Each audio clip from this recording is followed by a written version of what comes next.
Hey, it's Clay, and this will be a video chart on ticker symbol VRUS. We will take a look at the 30-minute time frame.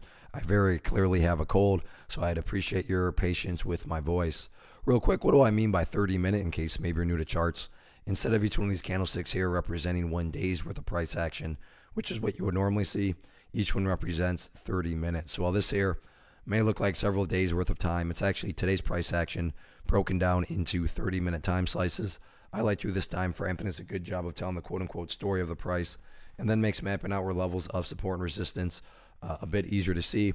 I like to do this time frame as it just makes more so kind of simplification of everything a little bit more user-friendly, if you will, especially for people that are maybe newer to charts. But first thing I want to do here is a little house cleaning and go ahead and get rid of that line right there.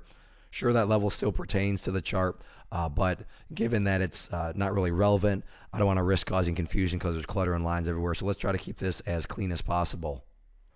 The first update here that needs to be done, though, comes about based on a foundational rule in charting, which states when levels of resistance are broken and closed above, you want to see them act as support. So right up here around 0055, 0056 was an area of resistance going into today.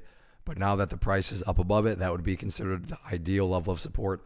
Ideal meaning if the price can stay up there, that would certainly make the chart look powerful. But if the price drops below there, by no means does that imply the entire chart's broken or destroyed or anything like that. But if the price can hold up above there, that would be a huge sign of power. Taking a step back and looking at things from more so the big picture point of view, that is where the purple line here comes into play, the famous 50-period simple moving average. Keyword being moving. As time goes by, that line is going to move itself higher and higher. So a very basic yet highly effective way to judge the health of the move. This right here being defined as the move. Just watch that purple line. As long as the price stays above that line, as the line itself moves higher and higher, then the bulls are in full health, the bulls are in full control. However you can best visualize that, that is what's being represented. Again, yeah, staying above that 0055 mark would be great, but from the grand scheme of it all, as long as the price is above that purple line, the bulls 100% own the chart.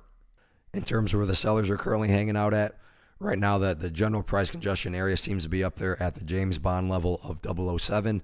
So going into next week, again, James Bond 007 will be public enemy number 1. But all in all, as long as the chart keeps on doing what it's been doing and just building these higher bases, this is the name of the game. That's what matters. So if you want to picture those as stair steps, that's what it's all about. As long as the price continues to build those stair steps, then just sit back and let the trend do its thing.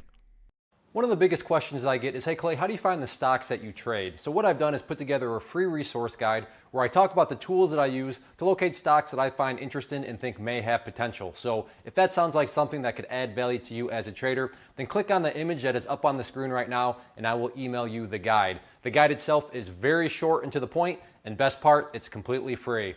Thanks for watching the video. Let me know if you have any questions.